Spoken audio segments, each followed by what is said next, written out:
大家好，欢迎收看生活小魔术安记。在生活中，相信很多朋友都遇到过被借钱或借别人钱的经历，但是有人向你借钱，你又不想借，该怎么办呢？其实我们只需要跟对方说这3句话，就可以轻松化解尴尬。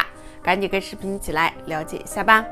在生活中，大家有没有遇到过借出的钱很难要回，甚至对方已经躲着你或者拉黑你？遇到这种事啊，朋友做不了，钱也要不回来，真是很糟心。那么在生活中，如果不太熟的人或者是不想借的人，我们该怎么办呢？如果再遇到借钱的场景，我们要记住3招以下这3句话，一定会解决不少尴尬哦。第一，先询问原因。当朋友或者是亲戚向你借钱的时候，你第一反应就是一定要询问他为什么要借钱，是不是遇到什么困难呢？通过关心的方式来追根到底，询问他到底用钱做什么，然后就可以把这个借钱的话拉远。在询问的过程中，一定要关心对方，但是千万不要提先把钱借给他。明事理的人呀，听到这些话，可能觉得你不想借给他，所以呀，这种话题可能就到此为止了。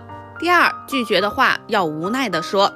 其实有人找你借钱呀，可能是你平时关系都不错，如果不太熟的人，也不会好意思向你借钱。所以我们在拒绝借钱的时候，一定要委婉的说，不能过于直接，免得以后相处啊会感觉到尴尬。那么当对方提出向你借钱的时候，你表示非常想帮他，但是自己又无能为力。比如说家里的钱正好做理财了，这个钱一时半会儿也拿不回来，或者说家里某个亲戚也找自己借钱了。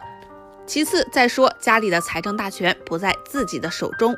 总之每个家庭生活都是比较难的，对方听了这些话呀，他就不会好意思向你借钱了。第三，不要着急拒绝，表示帮忙想办法。